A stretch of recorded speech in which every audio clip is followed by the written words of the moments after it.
Hey, good people. It's me, Dr. G. I hope this message reaches you in the middle of an amazingly restful, peaceful, and hopeful holiday season, even in the midst of everything else that is going on around us politically and physically, spiritually, emotionally, in all the ways. If you are like me, you are feeling it, but not necessarily all bad stuff, but just feeling the continued change that happens all around us. If you are not me, but you've been a fan of the show, you are probably like, girl, where you been? And so I can't even front. I do owe y'all an apology. I've had a lot of good things happen to me this fall, starting a tenure track teaching position, teaching human sexuality for graduate students, conducting my third ever keynote address for the National Sex Ed Conference. Finally releasing my first ever book, Black and Sexy, A Framework of Racialized Sexuality, which you can find online now at routledge.com or at my new website, drtracyg.com. And just trying to stay sane and keep from falling apart in all this stuff that's going on. So, yeah, that's why you haven't heard from me. But just know that I am still here, still doing my best to continue to facilitate a space where Black sexologists, sexuality educators, sexuality practitioners can have their voices heard. So that's what we're doing. I've got a lot of content that I was able to collect over the last few months that I didn't yet publish, and so you're going to get an episode today, but then you're also going to get more episodes over the next few months of those conversations I had in the fall, as well as new conversations. I am switching up the schedule, and so while this used to be a weekly podcast, it will no longer be that, unless I get some wonderful benefactor who comes and gives me a full budget with a support staff and an engineer and all that good stuff. In the meantime, what you're going to get instead is a monthly episode. So this podcast will now be published every month, and you'll get a great episode to enjoy in a way that's sustainable and doesn't make me stroke out before my time. At any rate, I'm done talking. So without further ado, let's get into it. Thank you again, as always, for your listening and for your continued support of T.S.O.B with Dr. G, aka the Sex Ed of Black.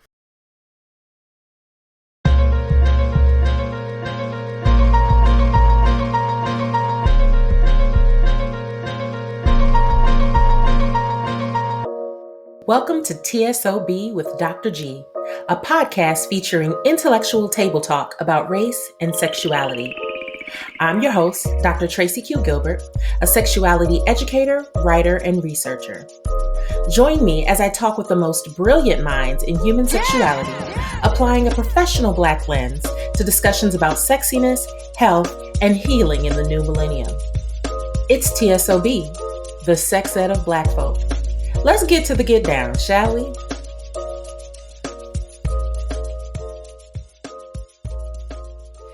Hello. Welcome to another episode of T.S.O.B with me, Dr. G. Y'all know it. Y'all already know. You can tell me how I'm feeling right now. I am super excited for this conversation that is happening today. It's been a busy season and a lot is going on, but it's still important to me to continue to have conversations with sexuality educators, particularly Black folks who are doing amazing work.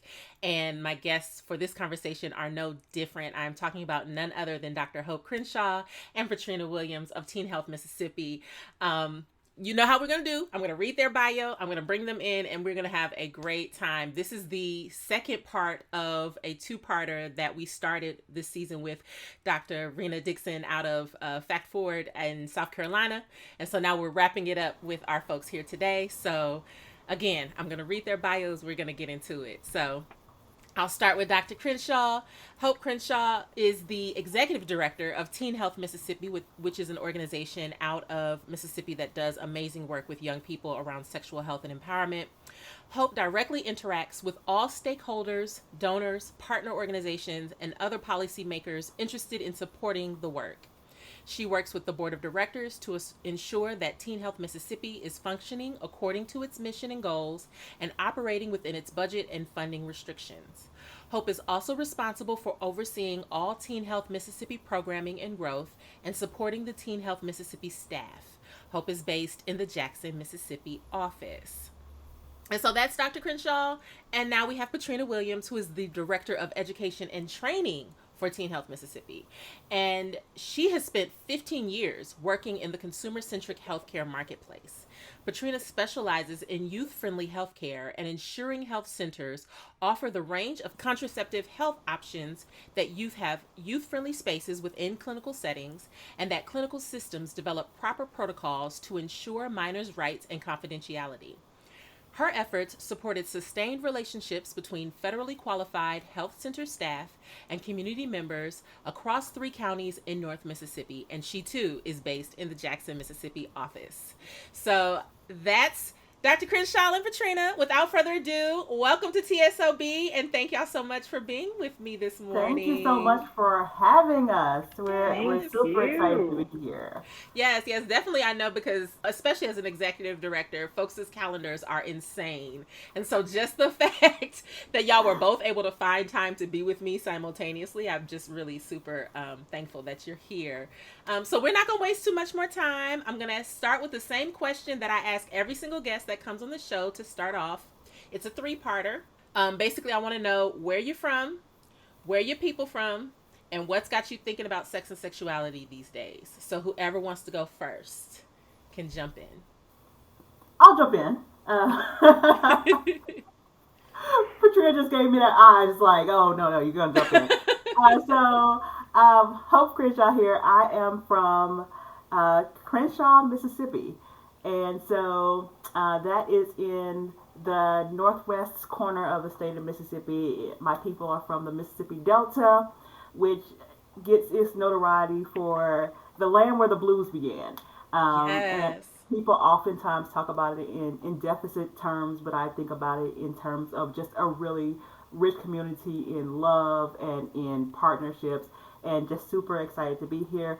And the thing that just has me thinking about sex and sexuality these days is just really, how do we make this a community conversation? And how do we make it so that communities feel like they're being a part of the conversation, not that they're being talked at, which has largely been the case in so many of our communities. And so, yeah, how do we build these spaces that's collaborative? Yes. I love it. Patrina, I'm going to let you go in a second, but wait a minute. I feel like you kind of glossed over the fact that you are from Crenshaw, Mississippi, and your last name is Crenshaw. Tell me more about that. Like, are you royalty that we didn't realize? What's going on? So, I get this question often. I get it so often. And I will say that there are two separate sets of Crenshaws. Okay. There's one with the mansion on the hill that those aren't my people. And then there are ones on the other side of the track that are my people. But then, I am not. What's the word here? I'm not oblivious to the historical connotations that may be there as well. So I kind of recognize that. But my family who did the research was like, nope, those aren't our people. They don't owe us anything. It's not them. We're originally from the Carolinas, is what they say. So yeah, that is very interesting, coincidental then. Very much so. I mean, I think there's still a little something there, but I just haven't done the personal research to figure that out. Okay. But that's exactly why I ask these questions, because I'm always so fascinated about our stories. And I think a lot of the assumption is that, we don't know because it happened so long ago. And it's like, well, now we have a lot more, access to things that we can research and find out. So I'm always interested in seeing what people's stories are. So definitely. Thank you for giving us that tale. That was interesting. Definitely. Patrina, your turn. Yes. And so where am I from? Where are my people from? Well, I was born and raised in Connecticut. My parents migrated there by way of Milwaukee, Chicago, and my dad's family's from Louisiana, and my mom's family's here in Mississippi. So my gosh! So you said the listeners I know are like, oh my God, I know Dr. G is having an eargasm because you have people from Milwaukee, and I'm like, oh my God, that's where I'm from. So I'm like, who are your people? Wow, wow, very cool. Yes. That's Yeah, another reason I asked too, because I'm like, we're all family, we're all we kin. are. Like, We really. are. Oh my God. So Again. we have to, I don't want to derail the conversation, but at some point we're going to find out who your people are, what high school they went to. Absolutely. Do I know them? Because If the I'm likelihood may in fact thinking be that there's I some, do. yeah, some links. This feels like a family Potentially. reunion. I know, Yes, right? Everybody absolutely. out. Like listen, we could get into it because on my father's side, well, not my father's side, my brother's father's side, but you said you're from Kentucky. I mean, from Connecticut. I was going to say my brother's father's people are from Mississippi. They're from Oh, Leland, Mississippi. And Ah, okay. so, We know where that is. yeah, so I'm yeah. like, Right up the there's road. Yeah. connections. There's connections. Always. Absolutely. And what's got you thinking about sex and sexuality these days, Patrina? Ooh, what's got me thinking about sex and sexuality these days? With everything that's going on, just wanting to ensure that young people have access to the information that they would want and or have a trusted adult that they can talk to that I didn't have. So that's Yeah, what's got yeah. me thinking. Absolutely, absolutely. And you have me asking one other question. How did you get from Connecticut to Mississippi? What was Family that about? Okay. begins with family and always comes back to family. Yeah. Yeah, I get that. I I was get that. in Connecticut and went to school in Virginia, worked in DC for a while, and then came to Mississippi when my mom retired down here.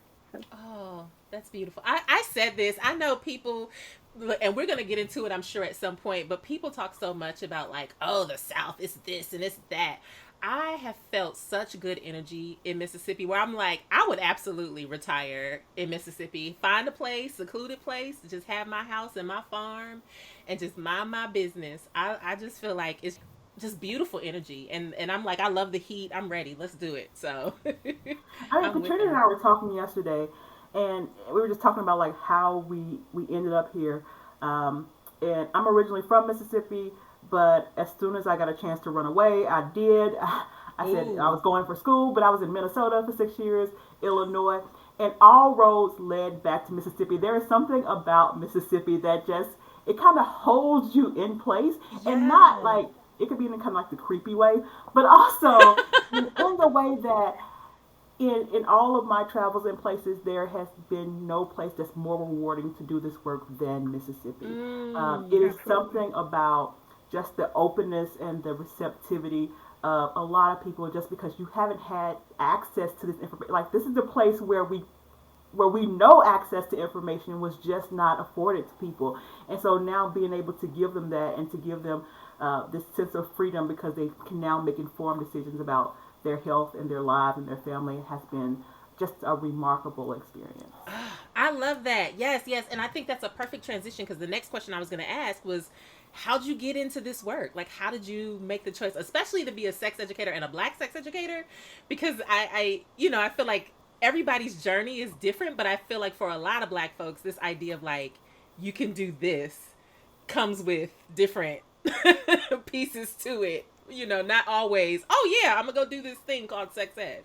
So again, whoever wants to, and since you already started, Hope, if you want to start talking about your journey, how'd you get into this work? Please do. Yeah, it was so interesting because so again from the Mississippi Delta, and I've always had this one question in mind about like how do we build resources and information in communities. There were people who really poured into me because they saw something in me, Mm. but a lot of my classmates who were just equally as capable didn't get those that same access to resources and information. So that was just like my one just thought was like all through life was like how do we build better spaces where we get more access to resources and information and push youth forward but in the same time push communities forward.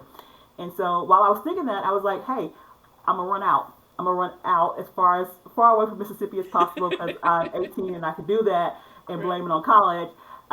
But again, all road came back to Mississippi, and I started working as a teacher eventually in the public school systems in Mississippi, and just saw that our youth they were lacking a lot of things, and it couldn't be solved just by me being a teacher. There needed to be a different platform for me to give and to make sure that people were poured into. I will tell you honestly, as a person raised in the Delta, I saw all types of abuses when it comes to sexual health. I remember a friend of mine being put on the front row at church because she got pregnant and she had to apologize to the church. Like the level of trauma that's associated with sex and sexuality is huge. And I didn't think that this would be a part of the work that I do, but ultimately, after finishing my doctoral degree, came back to Mississippi, found an organization called Mississippi First, which we ultimately spun off to Teen Health Mississippi, where they were like, you can talk about anything in terms of community pain point. Let's talk about sex. Really? Like from Oh, a family shucks. that did not talk about sex at all, let's have these conversations. I think the proudest moment was when we actually went back to my home church and we were talking about birth control access in the sanctuary, like the big cross in front. And I know that's not progressive in a lot of spaces, but that was super huge to That's be able to have this huge. conversation. Huge, huge. And that's just been it. It's like sex is part of the topic. It's the conversation, but there are so many other things that we can deal with and have conversations about. And it's just really rich to be able to start here and to have those conversations. Yeah. Ooh. I'm excited. Like, yes. Patrina, how about you? How'd you get into this work? Wow. So, ironically, when I lived in Connecticut, my mom, when I was in high school, signed me up to be a peer educator right around when the HIV crisis was happening. So we got to go through this training program and do peer education. Well, fast forward to here in Mississippi, I saw an opportunity with this organization that talked about, teen health and agency for young people and for the young people, by the young people. So I'm like, oh, wow, come into Teen of Mississippi into this role. And I was like, oh, wow, this is the closest that I've seen to that place and that thing that I did in Connecticut that I just really love because it wasn't anything other than we were taught information to begin to have conversations, right? And so the education happened in that very casual and common way. And what a gift that here in Mississippi, we've got an organization with people who are doing that and creating that same kind of network, that same kind of synergy with young people with the topic of sex as well. Yeah. Oof. And we're going to get into that too, because one of the things I really love about your organization, just based on what I've seen in terms of the social media and just the presence that you all have, is the ways that young people are included in the sharing of information, in the centering of the topics that matter to them, in the actually being a voice in the conversation. I think that's so important. And I think that's a piece that often I don't see everywhere. So we're definitely going to talk about that. And I love that you raised that. Before we get there, though, the question I ask everyone that I'm going to ask you both, when you think about your work and the impact that you have in this work, what would you say your sex ed superpower is, if you have one? I'm gonna say community whisperer, Ooh, I and like it. yeah, I think being able to just hear what the community has to say, Mm. and to give them space to have those conversations.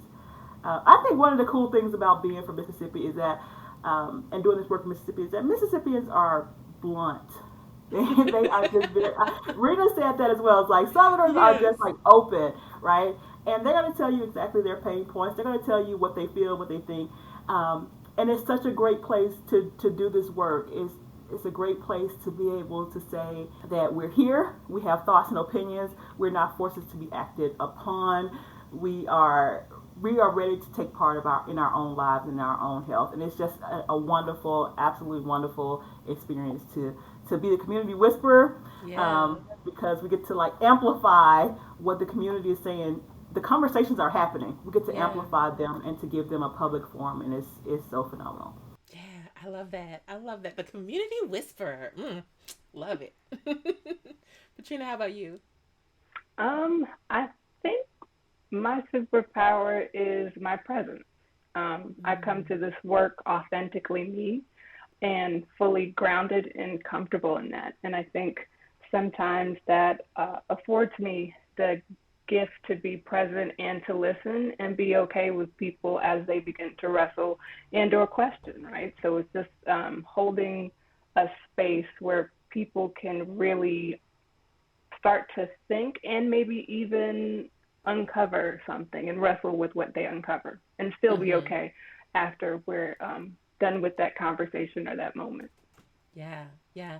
I do love, I will say, when I was working at Widener and we were working with the ViVE healthcare and the project that was happening in Mississippi, that's one thing I really appreciated, all of the like community, the ways that people were willing to come out and talk, because I think up here, the things can be, I don't want to say cliquish, but it can be kind of like everybody's mistrust, like they're like, well, why, I don't know that I could talk to you, and what's your angle, and what's your, because a lot of people have angles, and so the ability to be able to like just say, no, we're going to have a safe space that we can open, and maybe you are afraid that if I say this somebody else will judge me or whatever, there's still kind of that sense of like, no, I'm going to say what I want to say. And I really do see that, and I appreciate that as well. I think the cool thing is like having, we have the training cadre, which are professionals from around the state. Like you're having this conversation with your neighbor. You're not having Oh it with yeah, somebody that's like distant and kind of far off. You're having this conversation with people who look like you, who go to your church, or who are in your same space. And so what we get is this raw, authentic form, and we're able to build conversations around that. One of the coolest things that happened in that process, and feel free to cut this out, but like one of the coolest things that happened is that we made an LGBTQ inclusive training, and we started off in the Delta in a small community, and they were just like, this was a couple years ago, they were raw and uncut, and it was like, okay. Mm-hmm. But we began to have this conversation, and we saw like people's attitudes and just changes and shifts in even their language, and we saw like apologies and tears. Like it was a deal, it was a thing. And what we did was we took that from that small community, did it in a couple more communities.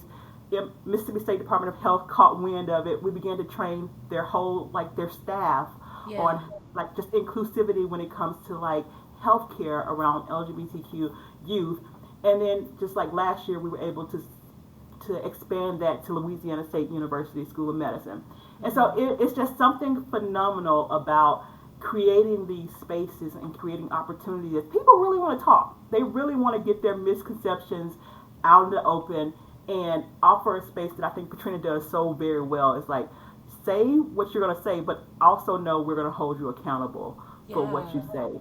And we're going to do it in a way that's just really loving. And I think Patrina like nails it every time.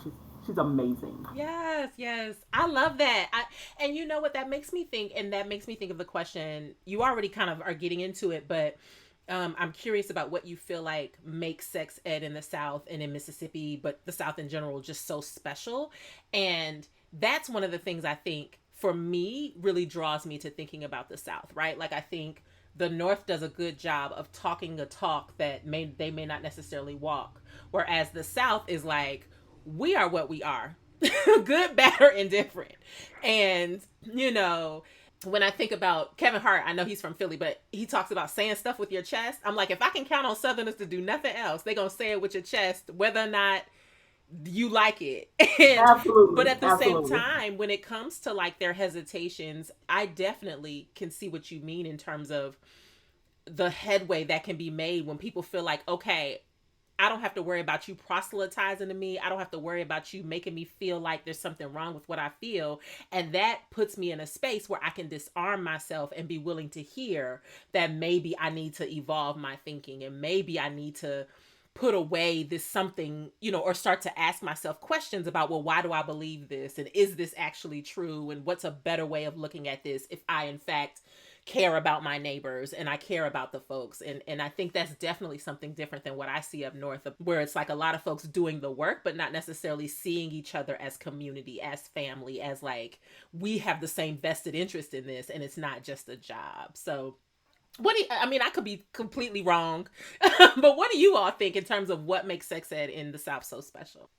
You are preaching to the choir here. Like we're just like, I know the audience can't like see us, but we're just like, yes, absolutely. Right. I think the thing for us is it's so amazing when we get to create our own sex ed in the way that is authentic to our community. So, I love Ebby's evidence-based information. I love those. They have information that's evidence-based, right? But the problem is that oftentimes in the South or in Mississippi in general, I can speak for Mississippi, we get these canned sex ed curricula, right? And it comes here and it doesn't fit. It's like square peg, round hole, right? It just doesn't quite fit. And we work with it because, that's what's on the national list, but it doesn't always fit perfectly with what we're thinking, how we are, what's our context. Right. And so being able to build from the ground up and say, okay, this is where you are exactly, and then being able to co-create with your community is something phenomenal. And what we know is that when we bring it out to the urban spaces are like, yeah, I did want it. Well, now that you brought it up, I wasn't going to bring it up, but it's just something about that openness that you can really work with in ways that you can't necessarily work with when people are just not honest about where they are with sex ed. Absolutely. Patrina, did you have thoughts about that?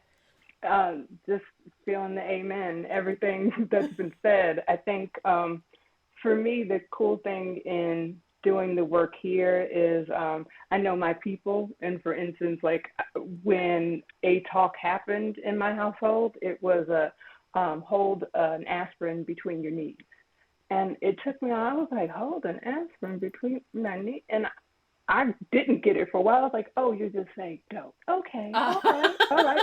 And that was the conversation, right? The language was, we're not going to talk about it, do what I said, and be done with it. And it's like, okay. And having to honor, that's what they felt was safest for me, or that was their way of protecting me. And so how do I hold that and the awareness that there's still information or knowledge that I need? So how do I create a space that allows for everyone to be okay and be educated at the same time? And so for me, that's the kind of the gift of doing the work here. It's the knowing our family and also knowing our young people still need the information. So how do we make that happen? Yeah, I love that. I love that. Yeah, definitely. And so that actually gets me into the next question that I ask my guests, particularly because, I'm very clear that this is centering Black communities, Black folks' experiences. And so I'm curious what you all feel like, if there's one or a few things, I don't know, that you feel like Black folks could stand to do better on or evolve their thinking in, or where you feel like the opportunities are as it relates to sexuality. What would you say those are? I'm going to let you jump in. Okay. Yeah, I think just kind of getting back to what we were just talking about, I think everyone is doing the best that they know how to do. And so how do you hold that and also invite us to do more or to learn more or to listen in a way that I can hear, well, oh, wow, I've been saying that, but, oh, those words might hurt someone. And so can I sit with that? Can I be lovingly curious about that and then choose to do something different moving forward, right? So it is just that always coming back to that understanding that we have to hope that people are doing their best. And how do we get better? Well, we get better by having some potentially uncomfortable conversations, right? We get better by potentially wrestling with some things that we thought to be true, that, it's okay to look and interrogate that again. I love that. How about you, Dr. Crenshaw? So I will say, I would just echo the sentiments of Patrina there. And I think Patrina said something the other day that I thought was amazing. And she said, we have to hold each other to loving accountability. And that, yes, I think that's so key for our context. We're inviting you to this space to have these conversations, but it has to be in a way that says, I acknowledge where you are. And sometimes you just want to drag them to where you want them to be and be like, okay, here's your starting point, right? And that's not going to happen. That's not going to happen because Southerners, Black Southerners, we know where we are. Right. and you better find me Right. where you better find I've me. built my house here. Exactly, exactly. And so it's knocking on that door and having a cup of tea or sweet tea on the porch of Yeah. wherever they are, and then saying, "I acknowledge where you are. How about we think about things differently?" And I think that's been the catalyst for why the work that we've done has been so influential. Mm-hmm. Is that we're inviting people that wherever you are, let's have that conversation. And we know where we would love for them to be, but that's not the reality of the context. So Yeah.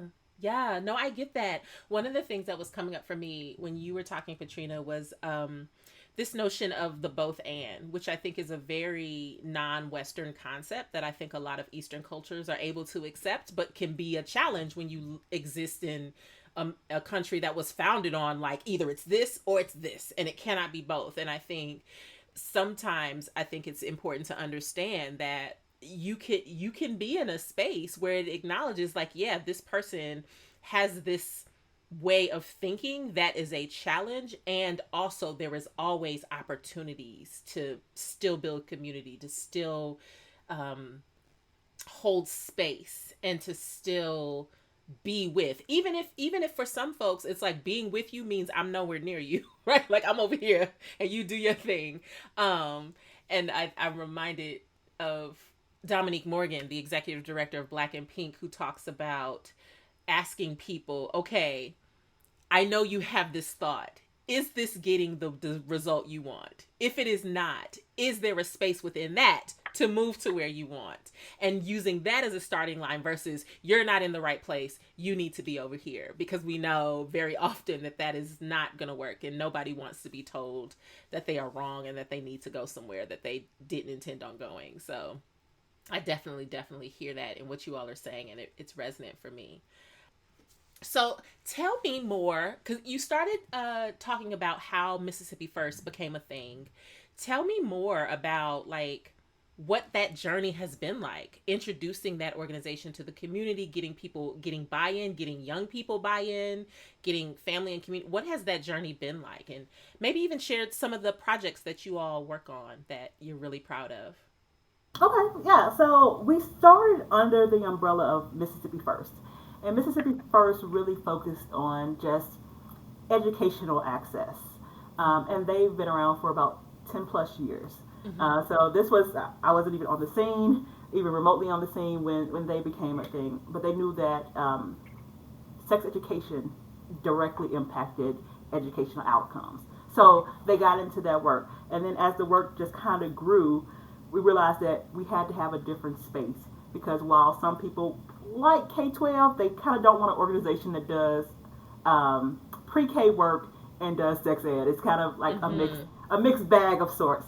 Mm-hmm. And so Teen Health Mississippi ultimately ended up spinning off, and I was selected to kind of lead that spin off. And it's been just a wonderful, wonderful process. We started with, I think, like 32 school districts that were a part of our sex education program, and then we just had this idea of what does it look like to build a 360 model completely surrounded by youth, Mm-hmm. for and about youth and with youth, and that has been actually a welcome thing within our communities. There's still some fear, some trepidation around the idea, but then understanding that sex ed, and we've talked about this in a couple of spaces, sex ed as a social change agent, being able to Mm. change the world. And so, what does it look like to have conversations about healthy relationships, intimate partner violence, the range of Yes. just topics around that? It's just not what you do, what you do to tell you. It's body, mind, soul. How do we have that Yes. conversation overall? And it's been just kind of a really wonderful journey. We have Yeah. about 11 programs.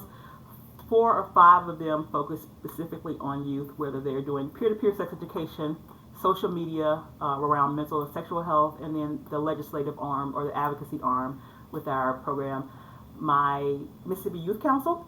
And then around that, we have, like, I think all the work that Patrina does, which is making sure that teachers, faith-based organizations, community-based organizations, the range of healthcare, all have that access to information, because when we have that twofold information, when young people have that information and then adults have it, that is a way different conversation when only Mm-hmm. adults have that information or when only youth have that information. Agreed. So yeah, that's kind of our journey. I love it. Oh, it gets me so excited. And what I also love about what you saying is that because you all center community and you focus on community, you're prioritizing the needs of young people, but it's not separate from the parents and it's not separate from the families that they come into, which is important. One of the things I've often said in my conversations, actually I heard it and then I built on it because I thought about my own journey. I heard Deborah Hefner talk about how in African American communities, parents will say, if anybody's going to teach my kid about sex ed, it's going to be me. And I think about my own journey and think about the ways that even like the ways that parents for the most part invest themselves in their young person's development, and they serve as like the barrier to say no. Like, it's not that I'm anti-sex, I'm just very clear that I am the chief educator for my child. And good, again, good, bad, or indifferent, we can talk about the challenges of that, but to me it necessitates recognizing like you can't just take kids away from their family, give them the knowledge, and then that's the end of it. It's like, no, sometimes even when you're talking with families that may be positive, sometimes that education looks like educating mama too, educating aunties and mima, and getting them all in the space to learn, because some of that ignorance, if you will, for lack of a better word, is generational, and everybody wants to be part of that process. And so what I'm hearing, I really love the ways that y'all are bringing the adults into the conversation, but centering the young people, but recognize and undergirding the adults as being able to assist in that empowerment as well. It was so interesting. We had a session where we were talking about, specifically that one that we had in the church setting, and we were talking about like the range of birth control options. It's like, hey, these are now available. They weren't available at first, so young people were learning about these options and they couldn't get them. So how sex ed has to definitely be tied into the healthcare system is something that we're also working on as well. But in that session, we're talking to these adults and like, hey, so if your child needs this, these are resources available. And the parents were like, wait a minute. So you telling me that I too? You're right. Oh, I'm gonna sign up for this myself. Like, Right? While you're playing, I'll look. work on my child later, but right now, this is new to Right. me, right? And it was kind of at having moments like that that just helped us realize that it can't be one dimensional. Yeah. Like, it has to be like we have to do this. Everybody has to get some information here, because not only is it helping the young people, but it's helping the adults in their lives. And we see that this has to be a community approach, and it's been amazing to do that in the process. But yeah, Yeah. yeah. See, that's where I'm like, yeah, I'll come live in Mississippi probably for about 6 months, and I'd be like, okay, I gotta go back home. But see, that's what I'm talking about though. Like, that type of community, it's invaluable, right? So, okay, so let's say somebody's listening and they're like, this is blowing my mind. I did not know that people were actually like having these conversations. Here I am thinking that we're still kind of hiding, we're still not doing. So now I'm ready to kind of dip my toe and learn some things and grow, and maybe even talk to my kids, have the sex talk, all of those things, right? Let's say somebody's there and they're like, Dr. Crenshaw, Patrina, what do I do? How do I get started? What advice would you give them for their journey? Sure, I'm gonna let you take that one. Okay. Well, first and foremost, so glad that you're here and so excited for you to want to begin on that journey. We were talking about it, I think it was yesterday, of the idea of people, once we begin to reach out, we get to hear, better understand like what's going on. And so if a person is interested in having that talk, well, we actually have resources. We have a Trusted Adult series where we begin to look at the different components that can offer the foundational kind of information about like what's necessary in the talk. Well, where do we start with young people? Do we like sit them down at a table and say, well, this is the male anatomy, this female anatomy? Well, no, we can begin with a conversation when we sit in the car, listen to that song. Like, oh, Mm-hmm. what about that song do you like? And not be like a god, but like, oh my goodness, it's like, okay, breathe. Mm-hmm. Okay, what about this song do you like? And be okay that, that's the place where the education can begin, and it can become organic there, but it's just about being okay that this is where we're starting, and it's an ongoing conversation. It's not just a one and done. It's as we have more conversations, we might need to learn a little bit more. So we come on back to the resources where we know where they're available, and we continue to have that conversation. Mm-hmm. I love that you actually reminded me of something I was thinking about earlier. We were talking about music, right? And I was thinking about blues, which made me think. So my mom got married last year, and at the reception they were singing this song. It was a blues song, I think. It was "I Left My Home to Be with My Side Piece," Yes. and I was like, "Whoa!" I was like, I mean, I wasn't shocked, I wasn't like verklempt, but I was like, "This is grown. This is not no young person song." And so, But I'm sorry to tell you, like in Mississippi, like blues is still king. Like we oh, of listen to R&B. course. So you have like 5, 7, 9 year olds vibing out to that song. Like Really? it's Oh, a thing. wow.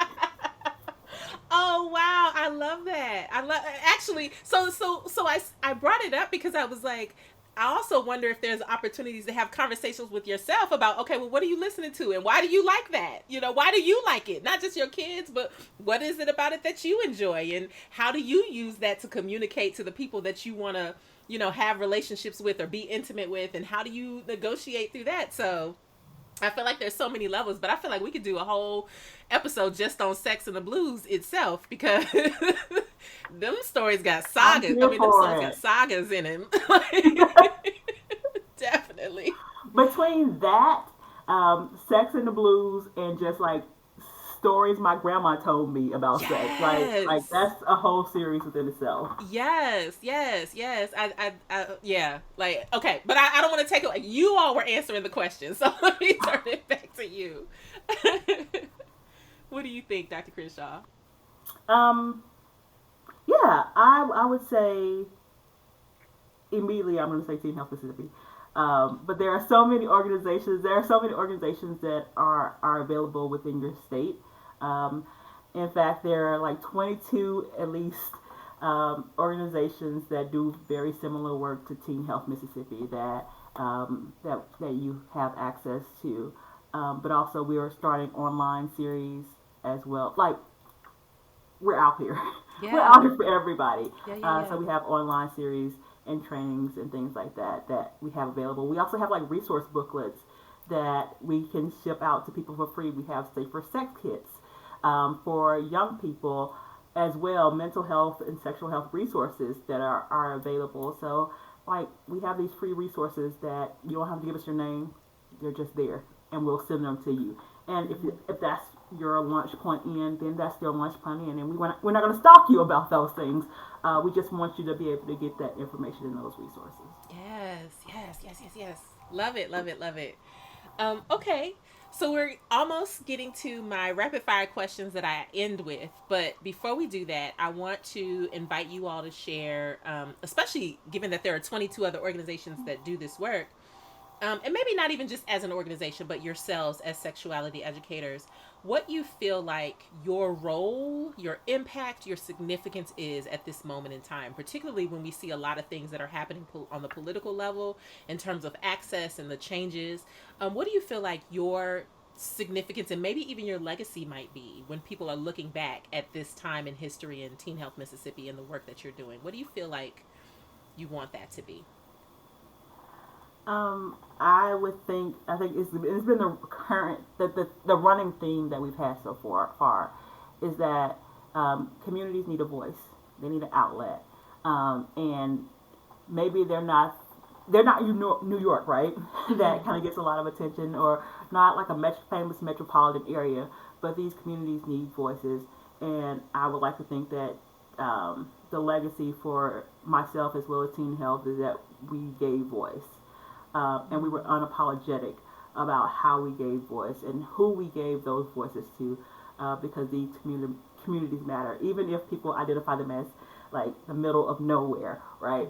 Mm-hmm. Where there are people, it is somewhere, and those people matter. Our black people matter. Our rural black people matter. The state of Mississippi matters, and we want to be a part of making sure that they're recognized. Mm-hmm. I love that. I love that. How about you, Patrina? Hmm. Um, I think it's that Teen Health Mississippi to me is creating the community and world that I want to live in, right?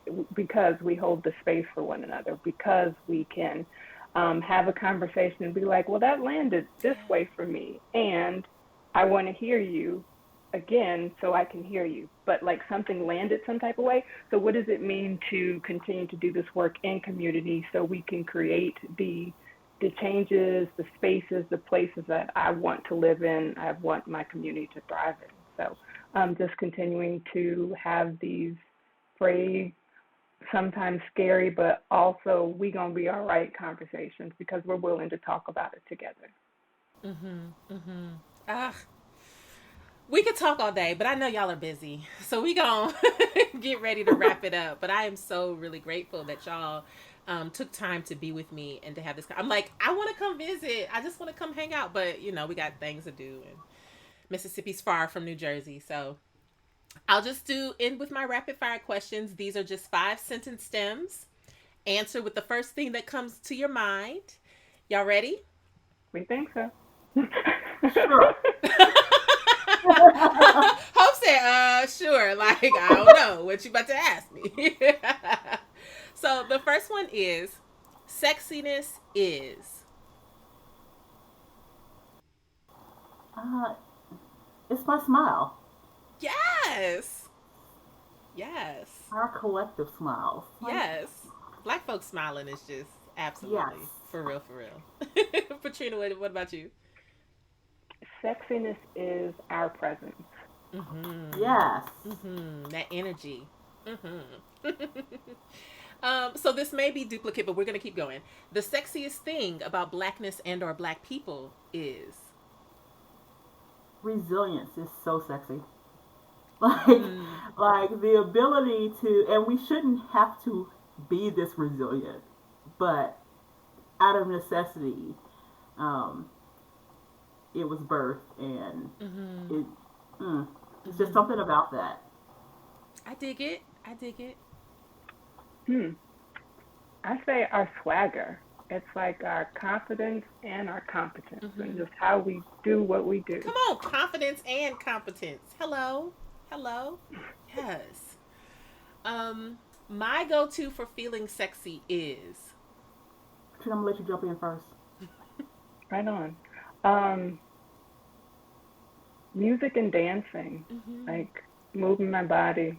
Just, yeah, Mm-hmm. Put on some of that blues. there it is.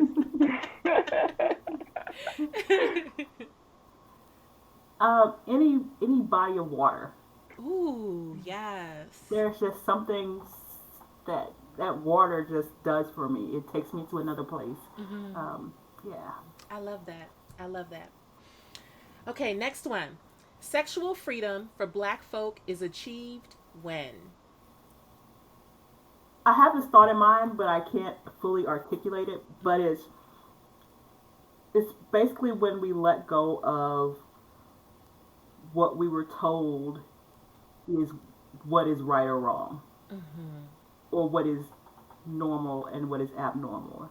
It's when we follow our hearts, and it takes us to a place that makes us happy. Mm. That made me happy hearing that. That made my heart smile. Mm-hmm.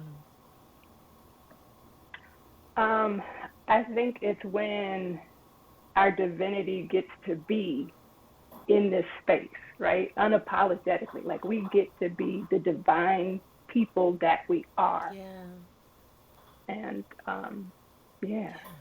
And I feel like I want to put some words in your mouth. Feel free to spit them out if you don't like the taste. But I'm also feeling when people recognize and know their divinity, right? Like when they are Absolutely. clear that that is who they are, right? Yeah. And okay that it might feel a little funny at first, like I can't be divine. Like, oh, but you And you are. are. We are. Ah, We are. whoo. Okay. Last sentence stem. And I just realized in this moment, I always say I have 5 sentence stems, but I actually have 6. So I guess in future episodes, I'm going to change that. But last one. When I'm done being on this podcast, I will.